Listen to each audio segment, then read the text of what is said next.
والذین هم عن اللغو معرضون، اور جو بیہودہ باتوں سے منہ موڑے رہتے ہیں۔ السلام علیکم ورحمۃ اللہ وبرکاتہ۔ دوستوں، آپ نے ابھی جس آیت کی تلاوت سنی ہے وہ سورہ المومنون، سورہ نمبر 23 کی آیت نمبر 3 تھی۔ اس سورہ کی شروعات کی 11 آیتوں کے اندر اللہ تعالیٰ نے وہ تمام صفات کو بتایا ہے جو ایک مومن کے اندر میں ہونی چاہیے، اور اس کے بعد میں اللہ تعالیٰ نے مومنوں کو جنت کی بشارت دی ہے۔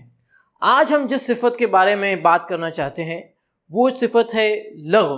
مومنین لغویات سے پرہیز کرتے ہیں۔ آئیے جانتے ہیں لغو کے کیا معنی ہیں۔ لغو ہر اس چیز، ہر اس کام کو کہتے ہیں جو لا یعنی ہو، لا حاصل ہو، فضول ہو۔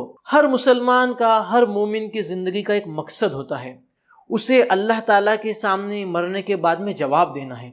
اس لیے اسے اپنے اس مقصد کے حصول کے لیے اپنے زندگی کو اس طرح سنوارنا چاہیے۔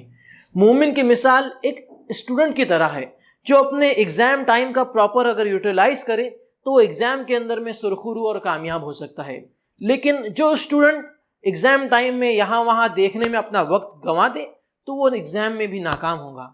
تو آئیے اب ہم جانتے ہیں کہ ہم اس آیت پر کیسے عمل کر سکتے ہیں۔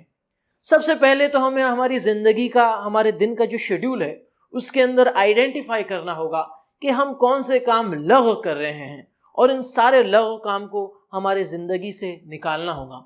اس کے علاوہ ہمیں ان لغو کاموں کے وقت کو احسن کاموں میں، اچھے کاموں کے اندر یوٹیلائز کرنا ہوگا۔ ان کاموں کو جاننے کے لیے ہمیں علماء کرام سے، جماعت کے ذمہ داروں سے اور ہمارے نیک دوستوں سے بھی مشورہ کرنا ہوگا۔ تو اللہ تعالیٰ سے ہم بس یہی دعا کرتے ہیں کہ اللہ تعالیٰ ہمارے زندگی کو ان لغویات سے نکال دے اور ہمیں جنت الفردوس عطا فرما دے۔ آپ سے گزارش ہے کہ ہماری اس ویڈیو کو ضرور فالو کریں۔ ہم ہدایت سیریز میں ایک نئی ویڈیو لے کر آپ سے پھر ملاقات کریں گے۔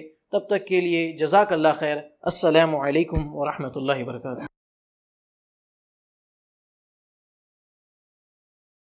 فاستمسك بالذي أوحي إليك إنك على صراط مستقيم۔